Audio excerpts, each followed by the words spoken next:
Conversation with the Candidate continues. Welcome back to our conversation with the candidate and tonight's guest, Congressman Tim Ryan of Ohio. It's time to bring in questions from our audience. I will jump in with a follow-up if necessary, but basically this belongs to the New Hampshire voters right now. So let's get to our first question from Joan Wentworth. Thanks. Good evening, Congressman Ryan. What are your thoughts on the types of circumstances where the president should or should not issue an executive order? And as president, would you support setting limits on their use? That's a great question. It's easy as a member of Congress to say it should be very limited as to whether or not a president should issue executive orders. Everything is circumstantial.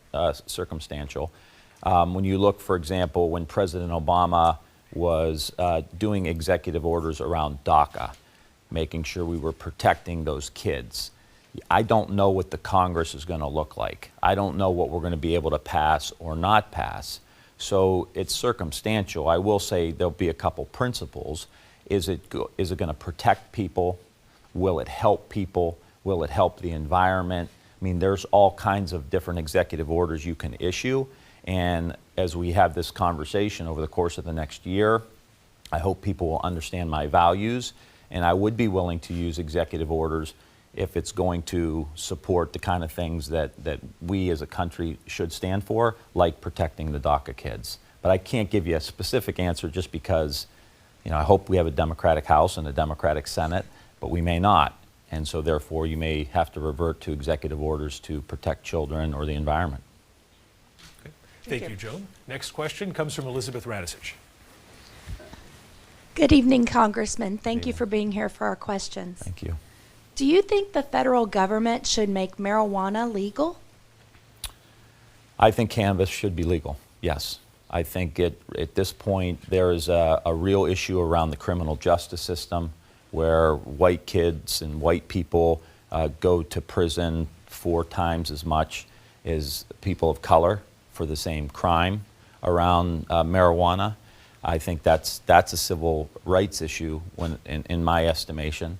And so I also think there's a lot of opportunity. We have medical marijuana in Ohio. It's already drawing investment. It's already producing jobs in communities, old Rust Belt communities. So I think there's a lot of opportunity here. Thank you. Thank you, Elizabeth. Next question comes from Stephen Kidder. Thank you so much. This is real rapid fire here. I'm an ACLU voter, which means when I cast my ballot, I care about civil liberties. Yes. And an issue that's really important to me is immigration. So across the country, and specifically here in New Hampshire, ICE is pressuring local law enforcement to detain people so that ICE agents can then take custody of them. Will you commit to stopping the use of quote-unquote detainers, which pressure law enforcement to do federal immigration work?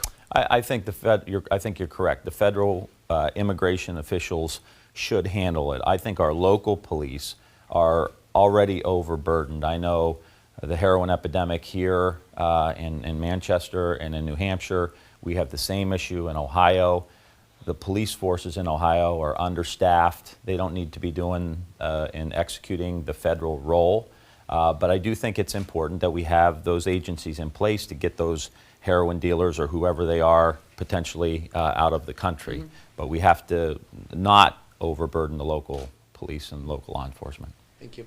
Thank you, Stephen. And a quick follow-up question to that, Congressman. What's your perspective on building a wall on the southern border? Because I know Congress has approved funds for this in the past, and there are structures there, but what do you think about the whole thing? Yeah, well, the idea of having a wall from sea to shining sea is ridiculous. We're not going to put a wall in the middle of the Rio Grande River.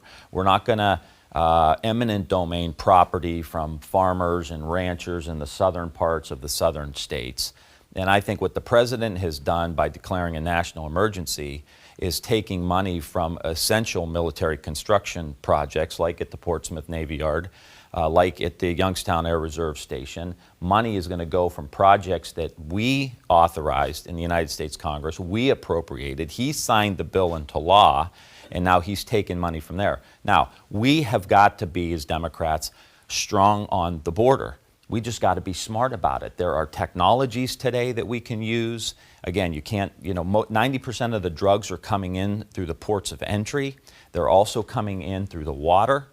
And so we've got to make sure that we have enough dogs, enough personnel. That's where really the problem is. Fentanyl is coming in through the United States Postal Service.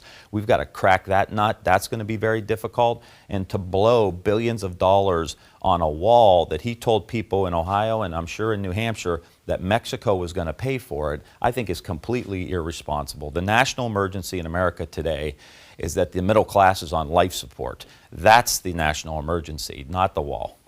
Following up on this, family separation policy. If you're the president, what do you do with Immigrations and Customs Enforcement, with the management level folks who may not be there as the President Trump appointees, but who have executed this policy? Do they stay in a role where they could still do something like that? Well, I don't think so. I think you have got to remove people. I mean, part of it is it's coming down the chain of command. Part of it is that President Trump has set this agenda. He has made this a toxic issue politically, and to where the United States is literally separating children. I actually went up to Grand Rapids, Michigan, and visited children who are our son Brady's age, 4.5 years old, where 5 or 6 of them are sitting in a classroom by themselves with a teacher, and their parents are back in Texas. That is an abhorrent act on behalf of the most powerful country in the world. Those practices need to end immediately. We need to be the country that's looked upon for our values and that we actually care for children, and we're not going to separate them from their parents. And understand that the president actually has failed to address the issue in Central America. If he needs to pick up his presidential daily briefing every day, actually read it, and recognize that gangs are running these countries in Central America. His proposal is to cut the State Department budget for the Central American countries. That's ridiculous. We need to go in there. I'm not saying we need to completely support these countries, but we need to stabilize them so that their people are safe, because the gangs come to the homes, point a gun at the parents and say, we want your daughter to go into the sex trade, and we want your son to go into a gang. And if they don't, they get shot. So of course, any parent, I would, you would, or grandparent would say, here's some money, we got to get you out of here. And that may mean going to the United States. The United States should be strong enough as a country to take those families in and care for them and get them stabilized. But it's the president's issue for not addressing it in the first place. We have a social media question now coming from a Mark Boyd. He asks, Americans continue to pay the highest prescription drug prices in the world. What can be done about this? Well, a couple things. The pharmaceutical company has a lock, so I think we've got to figure out how to, in my estimation, publicly finance campaigns. There's just too much money in politics today. It is ridiculous, and the pharmaceutical companies donate a lot of money. We need to negotiate through the Medicare program the cost down for prescription drugs through the Medicare Part D program. That's essential. They do it in the VA. We should be able to do it. That would help bring costs down. A lot of the money that the pharmaceutical companies make is based on the research that the public collectively invests in through the National Institutes of Health. So we have mechanisms within the government to say, hey, you're using our research, how do we control costs? I think it's really important to make sure we put that hammer down on the pharmaceutical industry. Okay, next question comes from Leonard Morrill. Thank you for joining us for this conversation. More and more people think that the Electoral College should be eliminated. What is your position and why?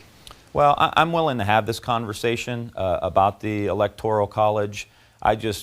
To be quite honest, you need 2/3 of the votes in the House, 2/3 of the votes in the Senate, 2/3 of the states, when right now 2/3 of the states are controlled by Republicans.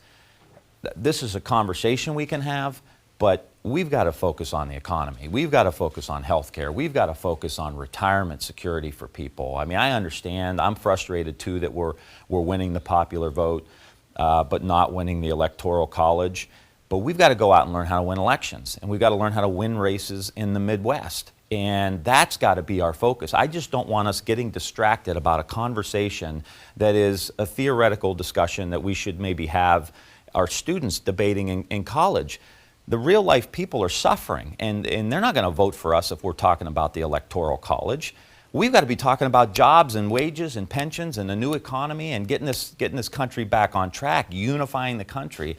I get it, and I'm happy to have the conversation, but I don't think it's appropriate for us to have right now. Thank you. Thank you. Thank you, Leonard. Next question comes from Joan Krimlis. Welcome. Thank you. What is the federal government's role in making sure that manufacturing companies succeed? My first initiative, my highest priority is for us to establish an industrial policy in the United States. I come from old steel country, and we can go back to the late 1970s when we had a day called Black Monday in Youngstown, when Youngstown Sheet and Tube closed down, September 19th, 1977. And because of that, my father-in-law lost his job for 13 months right after buying a house and having a second baby. And I can go back 20 years where my cousin Donnie worked at Delphi, which supplied General Motors.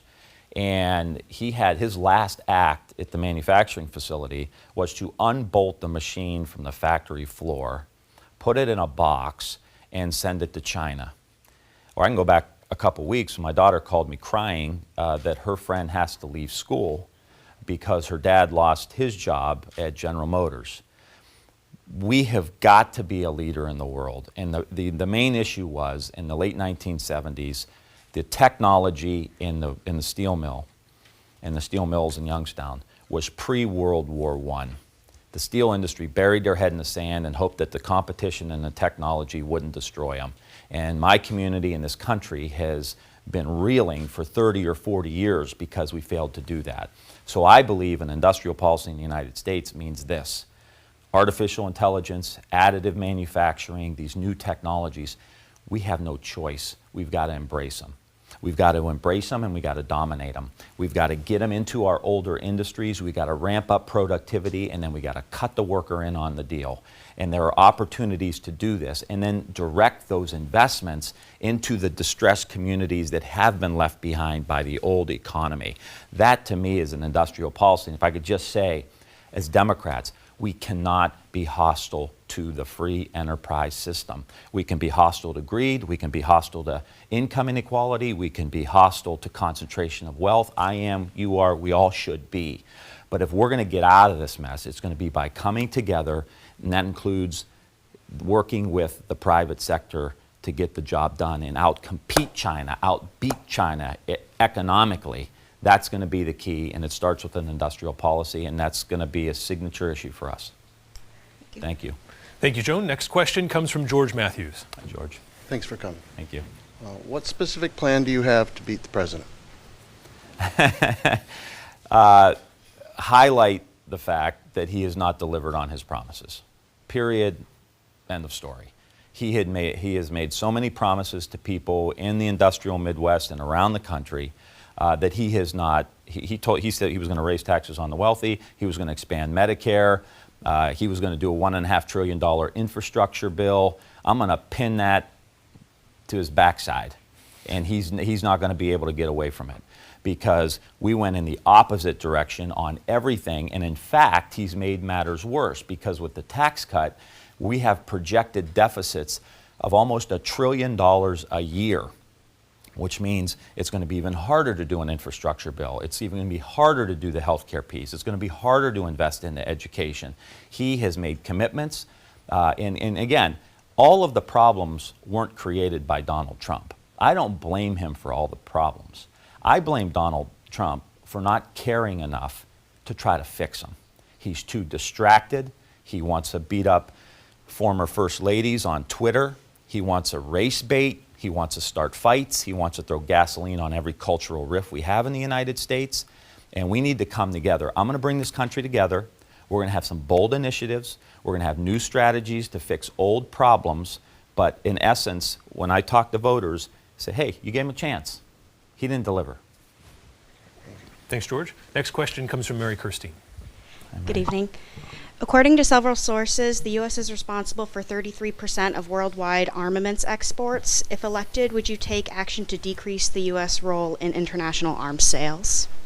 Well, I think it's important that we don't pepper the world with weapons. Most of this, and I don't know that stat intimately, but I would say most of this has come from what happened during the war in Iraq and Afghanistan. And the war in Iraq was an absolute disaster. And once again, we have not learned from history, where we actually arm people with lots of weapons that we think are our friends in the short term, And it turns out that in the mid to long term, they're not our friends, and they use those very armaments against us. We've got to go out in the world, and we've got to be a peacemaker. I think we have to have a strong military. I think it's critically important with the advance of China, with the advance of Russia. We can't cede that territory. We have to have a strong military. But we've got to make peace in the world. And that means being an example in the world, economically and culturally and politically. The United States needs to be looked upon as that. So peppering the world with these kind of armaments, I would be committed to end that, at least significantly reduce it. Thank you. Thank you. Thank you, Mary. Next question comes from Benjamin Pelletier. Hi, Benjamin. Hi. Would you be willing to work with North Korea if you were president to stop the creation of nuclear weapons? Sure. We have got to be engaged with North Korea. At the same time, we also have to make sure we have them checked and we have them in a box. It's a very dangerous regime. They could wreak a lot of havoc, and we have to be consistently engaged. And I have no problem trying to do that. Look, this is not easy. There's no magic wand for any of these issues, but we have to be engaged. Thank you, Benjamin. Next question comes from Facebook, and the questioner is Joseph Hazelwood. He asks, will you commit to requiring women to register for the draft in the interest of equality? Well, we don't have a draft right now, so that, to me... But you do have to sign up for selective service. I mean, yeah. at least I remember having to do sure, that a number of years ago. Yeah, every citizen should have to sign up, for sure. Okay. Yeah. And in terms of the draft itself, is that something you would repeal someday? I mean, it still exists in statute. Yeah, I would have to look at that. Hopefully it never comes to that. Yeah, so I'll have to look at that. Next question comes from Rachel Spiro. Welcome, Congressman Ryan. Thank you for coming to speak with us. Thanks for having me. As president, would you be working with members of both parties to promote true bipartisanship, and how would you do that? Yes, I will be reaching across the aisle. We have got to heal these wounds. I work very closely with Republicans all the time, whether it's on the Great Lakes, whether it's on energy issues, whether it's on social and emotional learning in our schools. We have got to find the issues that we agree upon together and move on those issues. That's really going to be critical for us. And I had a great story the other day. There's this little room off of the old chamber right in the Capitol, which is now Statuary Hall, but it used to be the old House chamber. And someone was telling me the story how Lincoln used to come up to the Capitol building, and he sat in this room, and there was a little fireplace there. You could just picture it happening. And he would sit there in front of that fireplace, and he was talking to members of the House of Representatives and working them on equal rights and on all the big issues of the day. I pledge to do that. I'm in the House. I've been in the House for a long time. This is my 17th year. I will go up to the Capitol. I will sit with members of Congress. We have got to get this done. Again, it's not about dividing. It's about coming together. It's about America. We are at an inflection point in our country's history right now. Okay, thank you, Congressman Ryan, and thank you, Rachel. We'll be able to continue this conversation online and on our mobile app, but that's all the time we have for right now on TV. Coming up, our next conversation with the candidate series, Representative Eric Swalwell will be on the program. And while we're signing off on TV again tonight with Congressman Ryan, we'll be online and on our mobile app, where we're going to continue for another 30 minutes of questions from our studio audience. Thanks for watching, and have a good night.